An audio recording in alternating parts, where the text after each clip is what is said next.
It was September 12, 1990. In those times, way before instant messaging and Zoom calls, a little girl was looking for pen pals. Zoe was aboard a ship from England to Belgium on vacation with her parents. She was only 10 years old at the time, but was a very clever schoolgirl. She took a piece of paper and started putting some words together. She introduced herself, Hello. then wrote about how she liked ballet and playing the flute and the piano. Of course, she couldn't help but mention her two adored pets, a little hamster she called Sparkle and her fish Speckle. She also put down the address at which she could be reached in case someone was interested in writing back to her. But alas, she was at sea. Who could she send this message to? An interesting idea came to her mind. She carefully placed her letter in a plastic bottle, tightly closed the lid to protect it from the water, and threw it into the sea. The little girl's excitement faded away over the years as she didn't receive a response. Maybe the bottle got stuck somewhere. Maybe it was swallowed by some big, scary sea creature. Or maybe the water actually poked through the plastic cap and destroyed her message. Many years later, on Christmas, a letter for Zoe was received at her parents' house under her maiden name. The postage signaled that the message was from Europe. It was from a Dutch couple, Piet and Jacqueline Lateau, who had found her delicate bottle and were very considerate to write back. They pointed out that they had found the letter among the debris thrown at the shore by the sea. Zoe's letter had been stranded for a staggering 23 years at sea and traveled for more than 350 miles to reach its final destination near Rotterdam in the Netherlands. That's quite a voyage for a small plastic bottle. A story similar to that of Zoe is the strange connection between two little boys. A little German boy named Frank Uzbek was on a boat traveling to Denmark when he got the same idea as Zoe. He was 5 years old at the time he put together a message and threw it into the unknown. The year was 1987. He got his response years later when he was 29. His letter, just like the one Zoe would send a couple of years later, had been at sea for 24 years. His message was found by a boy named Daniel Korotkin while he was on a walk with his parents on the Koronian Spit near the Baltic Sea. Daniel was lucky that his father knew enough German to translate the message. The unlikely friends eventually met via video call in 2011. Not all message-in-a-bottle stories have been explained away. In 2013, a Croatian surfer came across a damaged bottle while near the Adriatic Sea. The message it contained dated back to 1985, and it was from a man named Jonathan. The sender was eager for his letter to reach a woman named Mary, and he also expressed his keenness for her to respond. Since the letter was supposedly sent from Nova Scotia, the bottle had to have traveled a mind-boggling 3,700 miles.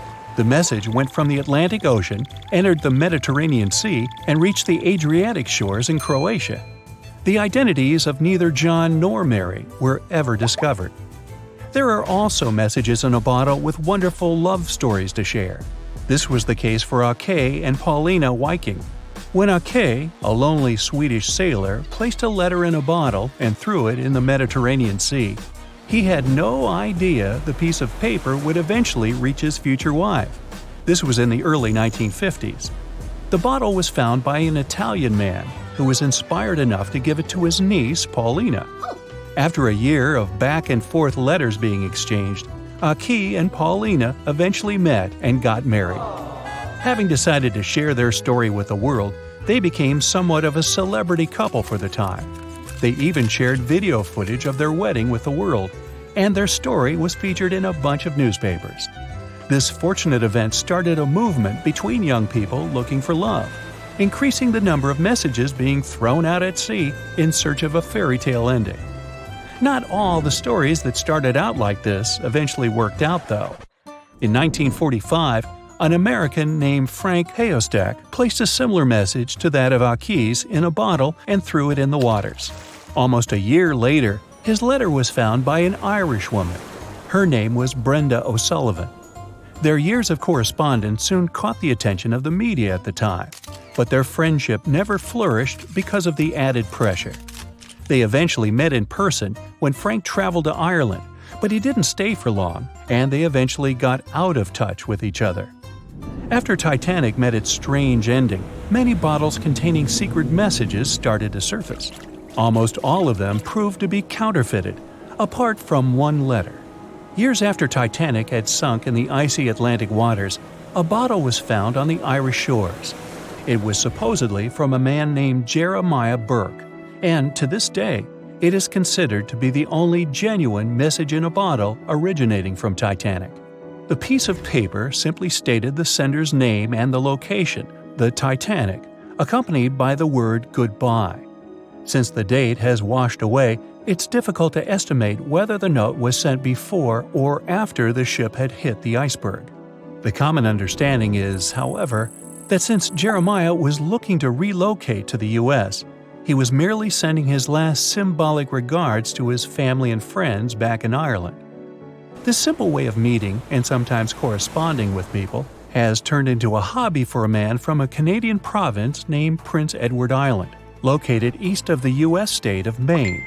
This man, Harold Hackett, claims to have sent over 4,000 bottles into the Atlantic Ocean since 1996. He also claims to have received many responses from all over the world, including letters from people in Europe, like France and Germany, but also from the Bahamas or even Africa. This unlikely pastime earns him about 150 Christmas cards from his pen pals each year. To this day, he refuses to add his phone number to any of his letters. This way, he ensures that if people ever want to contact him, the only means of doing so is via a written letter. He's also studied the best times to send the messages in the water based on the direction of the winds and the currents. Now, some bottles spend a whole lifetime at sea after being cast away by their sender. It was the case for a British man that wrote a message and placed it into a bottle before throwing it in the English Channel in 1914. His name was Thomas Hughes, and he wanted to direct the message to his wife, but was polite enough to write a letter to whoever got their hands on the bottle first, asking them to redirect the piece of paper accordingly. The bottle didn't reach his wife, since it was found 85 years later on the Essex coast. The man that stumbled upon the bottle was kind enough to reach out to the family and place the message in possession of Thomas's daughter. And 85 years isn't the longest time for a small bottle to be cruising the waves. A scientist named Hunter Brown was studying currents in the North Sea when this idea came to his mind. He placed the same message in almost 2,000 bottles and requested the unlikely recipient that they write back with the location of their discovery. He thought this method would help him better understand the layout of the North Sea currents. A bottle was found about 11 miles from its original departing location after 97 years. To this day, more than 300 of the original bottles relating to Hunter Brown's project eventually made it to the shore. Not all of the messages that were found in bottles got replied to via physical letters. Oliver van de Walle threw a bottle containing a letter on the English coast while he was on vacation with his family. He was 14 at the time. 33 years later, a woman reached out on Facebook claiming she had gotten his message and tracked him down through his social media profile. At first, he hardly remembered having placed the letter in the bottle, but he eventually recounted the events, even the fact that he sealed the bottle with candle wax to make sure it was leak-proof. And then there's Christina Aguilera and her bottle. No wait, hers is about a genie in a bottle. Okay, never mind. It was the biggest ship ever built in its time, and it was supposed to be unsinkable. But within days of steaming out on its first voyage in 1912, the Titanic was gone beneath the relentless waves of the North Atlantic Ocean. And of its more than 2,200 passengers and crew, only 706 survived that dreadful night. Would a smaller ship have fared any better in the same situation? Did the size of the iceberg truly matter in the end? Was it a mistake for the ship to change course at the last minute as it tried to avoid impact? These are three questions that have people pondering, what if? We do know that Titanic was considered an engineering marvel in its day. Designed by Thomas Andrews for the British shipping company White Star Line, it was just over 880 feet long and 175 feet tall. built with abundant space for 840 staterooms, a swimming pool, a squash court, a gym, and 2 dining rooms. But it was below deck that one of its most impressive new features could be found. Titanic's hull was divided into 16 compartments designed to be watertight. Up to 4 of these compartments could take on water in the event of a breach, with the remaining 12 helping to keep the damaged ship afloat. It was thanks to these compartments that the ship was regarded as unsinkable. Rumor has it that Philip Frank, White Star Line's vice president, even declared, "There is no danger that Titanic will sink. The boat is unsinkable, and nothing but inconvenience will be suffered by the passengers." On April 14, 1912, that proved to be mistaken when Titanic struck an iceberg. As ice ripped along the ship's hull, several of those watertight compartments ruptured. It took only 2.5 hours for Titanic to sink. Did the size of the iceberg that hit Titanic seal its fate? Would a bigger or smaller iceberg have made any difference? Icebergs come in a wide variety of shapes and sizes. They are pieces of ice that have broken away from glaciers or ice shelves in the Arctic and Antarctic, and are now wandering across the ocean until they eventually melt. One of the tallest icebergs ever found would have easily dwarfed Titanic. Discovered in 1957, it was 550 feet high. That's close to the height of the Washington Monument. Imagine ramming into something that big. Smaller icebergs, though, can turn out just as dangerous. Some are the size of houses and called bergy bits. Others, closer to the size of a car, are called growlers.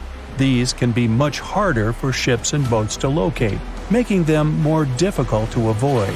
And, though smaller, they can produce a lot of damage when hit.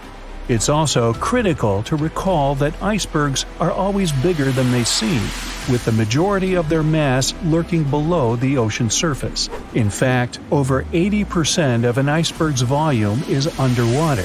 Most of its sharp, jagged edges cannot be seen. Roam too close, and you risk damaging your ship's hull. Because Titanic had little notice of its impending doom, a smaller iceberg, struck at the same angle, could still have been enough to bring that mighty ship down. Now, it's possible that had the iceberg been larger, it would have been spotted sooner. Titanic might have had time to alter course and avoid the impact. But missing that one iceberg would not have guaranteed Titanic's safety. It was traveling in a dangerous stretch of the Atlantic called Iceberg Alley. It's located 250 miles east and southeast of Newfoundland, Canada. Behind one iceberg, there could be another, and another after that. And so the crew on board had to remain very attentive to avoid several potential collisions, not just one. A smaller ship might have been better suited for the trip. Titanic's size was certainly a challenge when it came to steering. In fact, it had just left her dock in Southampton when it nearly collided with another smaller ocean liner, the SS New York, missing it by just 2 feet. The gigantic steamship was obviously not made for maneuvering quickly in tight quarters. A ship that size required time and space to change course. But when it comes to ships versus icebergs, a ship's size doesn't always matter. The Islander was a steamship designed to travel the Inside Passage in Alaska. In the summer of 1901, it struck an iceberg, which tore a hole in the front portion or bow of the ship. The vessel did not sink right away, and the crew tried to steer it to safety. Ultimately, its bow completely submerged, and its stern was lifted up and out of the water. It didn't take much longer before the ship sank completely. Of the 168 passengers and crew members, 128 survived, and $3 million in gold was lost. Islander had a 240-foot hull, making it almost a quarter of the size of Titanic, and that smaller size didn't seem to be much help in preventing a collision with an iceberg. And then there was the Hans Hedtoft in 1959. Also known as the Little Titanic or the Danish Titanic, it was referred to as the safest ship afloat. It was 272 feet long with 95 people on board. Much like the real Titanic, the Hans Hedthoff was specifically engineered to handle most of what the sea could throw its way. Along with its double steel bottom, it also had an armored bow and 7 watertight compartments. How could such a ship sink? But it could, and it did.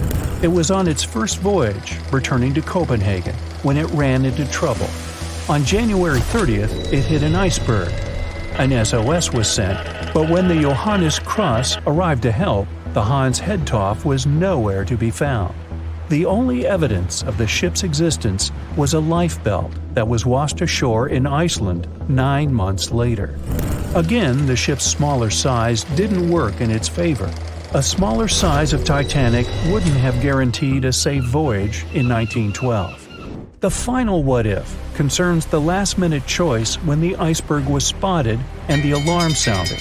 First, Titanic could attempt a complete stop, but this wasn't an option as the ship needed a half a mile to come to a halt, and the iceberg was a mere 900 feet away. Second, the Titanic could attempt to avoid the iceberg by steering away from it. This is what the captain ordered, but the attempt was unsuccessful, resulting in a deep gash across the ship's hull. The final option? To hit the iceberg head-on. Would this have made any difference? The answer is an intriguing maybe. Some think a head-on collision would have saved Titanic. In this scenario, the collision would have limited the damage to the very front of the ship. Instead of the iceberg tearing through the hull and compromising several of the watertight compartments, only 4 of the compartments would have been breached. This meant the others could do their job of keeping Titanic afloat. The ship could be stuck, unable to move, but it would remain above water until help arrived. This would provide a ship like Carpathia enough time to reach the scene of the accident and bring the people on board to safety. One of the Titanic's designers, Edward Wilding, made a similar claim during an inquiry into the sinking. He argued that most people would have survived a head-on crash, and that Titanic itself would not have sunk. Others disagree, though. First, the special bulkheads on Titanic were designed specifically to protect the ship against collisions with other vessels, not with icebergs. These compartments would crumple upon impact, absorbing some of the force while the other ship absorbed the rest. Though the damage would still be extensive, the remaining bulkheads would keep the ship afloat. But an iceberg does not have the same flex in a collision as you would experience with another ship. Most of the force would be absorbed by Titanic, resulting in greater damage to the ship.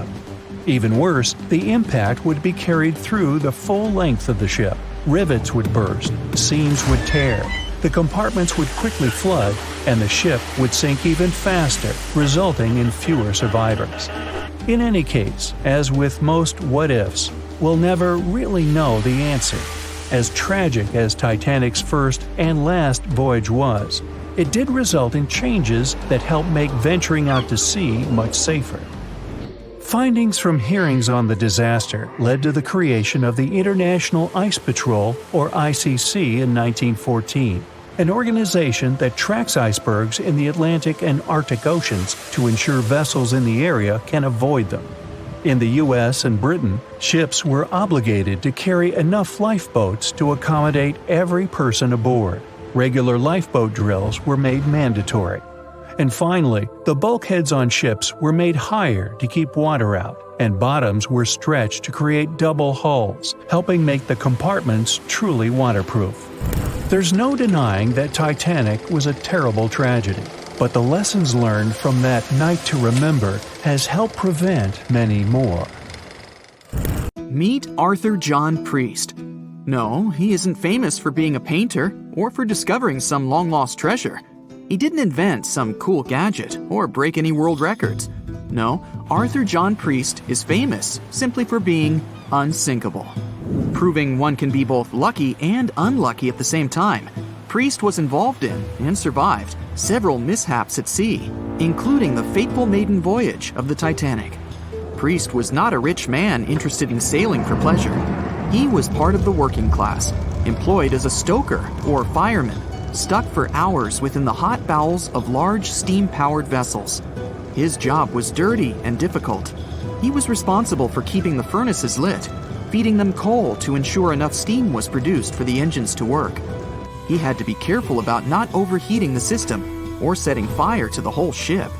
The furnaces had to be carefully watched and constantly fed. He breathed it all in a while, working and fighting with the sweat and the dirt. He would often work shirtless because of the heat and was always covered in black coal dust. And when he finally had a break, his shared living quarters were nearby in the same part of the ship. He must have been good at his job, though, because he had no trouble finding work. But wherever he went, bad luck seemed to follow. The first incident was a mild one. As a young man, Priest worked on the RMS Asturias. The passenger liner first set sail in 1907, traveling between Southampton in the UK to Buenos Aires in Argentina. At some point during its maiden voyage, the ship suffered a small collision. The damage was bad enough that the ship returned for repairs. Thankfully, there were no reports of any serious injuries. Priest, unfazed, simply went to work on another ship, but his bad luck lingered on the Asturias. In 1914, the Asturias became a hospital ship, helping care for sick men and women around Europe while bringing them home to England. But in March 1917, at just around midnight, the ship was struck by a foreign object. Its hull was breached and the engine room flooded. The captain ordered everyone to abandon the ship, sending crew, patients, and health staff scrambling for the lifeboats. The vessel was still moving, powering through the water because the main controls, located within the flooded engine room, could not be turned off. The captain refused to leave the ship while people were still trying to escape. He was able to aim the Asturias towards Bolt Head, where it finally hit land and couldn't sink. The remaining lifeboats were lowered and the final survivors made it to safety. When they studied the damage on the ship later, the Asturias was declared a total write-off. It might be hard to pin this particular disaster on Priest. After all, he wasn't even on the ship at the time. But it seemed that many of the ships on which he served were destined for trouble. His bad luck followed him to his next job on the RMS Olympic, a massive ocean liner. The Olympic was big. In fact, it had been designed and built as part of the fleet that included the Titanic. But with size came sacrifice. The Olympic was great at moving in one direction, but very difficult to handle when it needed to turn. It was September 1911. The Olympic was trying to alter its course. The Hawk, a smaller ship sailing nearby, didn't give the larger vessel enough room to maneuver, and the two slammed into each other. Because the Hawk was engineered to deal with potential confrontations when out at sea, its reinforced bow tore through the Olympic. Two large gashes appeared on the ocean liner's side. The propeller shaft was badly twisted, and worse, the ship began to take on water. Somehow, the Olympic made it to shore without sinking, and nobody was seriously hurt. Priest had no idea that this was just a small taste of what his future held for him. He next found employment on a brand new ship, a better ship, an unsinkable marvel that was said to be the biggest vessel to have ever been built. Yes, he was going to work on the Titanic. And what a job! It took 29 boilers, requiring 850 tons of coal a day to produce enough steam to power the Titanic. Priest was just one of 150 stokers toiling away in the ship's underbelly, keeping those fires burning day and night. He made around $30 a month. But on April 14, 1912, he would find himself flung from a world of extreme heat to one of blistering cold. At approximately 11:35 p.m., the crew spotted an iceberg. The Titanic tried to avoid it, but the alarm had been sounded too late. 5 minutes later, the two collided. The iceberg tore through the hull, and the once watertight compartments inside were badly ruptured. As the cold Atlantic water flooded in, the ship began to sink. Distress signals were sent, but the closest ship, the Carpathia, was over 3 hours away. In the dark of night and stuck in the middle of nowhere, the crew and passengers panicked. Those who could scrambled for the lifeboats. Others jumped into the icy waters. In total, only 706 survived that terrible night. Priest, at the time of the collision, was down in the ship's lower quarters. He was on break, relaxing from a hard day of work. And as the ship went down, so did his chances of survival. He and his fellow workers were in the most dangerous position on the ship. They had to make their way through a maze of corridors and gangways, some of which were flooded, in a mad dash to the deck. And then they faced the frigid water, jumping in and desperately swimming to safety. The ocean was so cold that Priest even suffered frostbite before finding his way onto a lifeboat. He was one of only 44 stokers to survive that night. After an experience like that, most of us would never set foot on a boat again. But Priest had to work. His next job also ended in disaster. He was offered employment on the HMS Alcantara. It went down in 1916, and Priest was again one of the few to make it to safety. He was badly wounded in the process. But he kept pressing his luck, and his next job as a stoker may have felt eerily familiar. He would be working on a ship built by the same people behind both the Olympic and the Titanic. And this ship, named the Britannic, was the biggest of the three. It was also believed to be a superior vessel, fitted with new safety features after the Titanic sank. For example, it had 48 open lifeboats, 46 of which were the largest ever used on a ship before. 2 of these were even motorized and equipped with special communication devices. The good news? The Britannic survived its first trip without incident. It was already doing better than the Titanic ever did. However, on November 21st, 1916, the Britannic was shaken by a loud explosion while traveling through the key channel in the Aegean Sea. The hull was damaged, and some of the compartments began to fill with water. But, unlike the Titanic, the Britannic had been designed for just such an emergency. It had been fitted with 5 watertight bulkheads. Intact, these would help keep the ship safe and floating for a much longer period of time. But there was one issue. Portholes along the lower decks had foolishly been left open. As the ship tilted, the portholes let in water, which flooded the Britannic and hastened its descent into the sea. This effectively made those watertight bulkheads useless. The ship was going down fast, much faster, in fact, than the Titanic had sunk. 35 of the lifeboats were successfully launched, saving most on board. Of the 1,066 passengers and crew, 1,036 survived. Priest, his luck intact, was one of them. And yet, he still wasn't done with a life at sea. He accepted a position as a stoker on the Donegal. It was a smaller passenger ferry that had been converted for use as a hospital boat. In April 1917, it was struck by a foreign object while fleeing an unsafe situation, and though he suffered from a head injury, Priest was again one of the survivors. It took experiencing 2 collisions and 4 sinkings before Priest was finally ready to retire. In fact, he reportedly said he only gave it up because no one wanted to sail with him. Can you blame them? He would live out the rest of his life on dry land in Southampton, England, with his wife Annie and their 3 sons. But Arthur John Priest would always be remembered as the unsinkable stoker.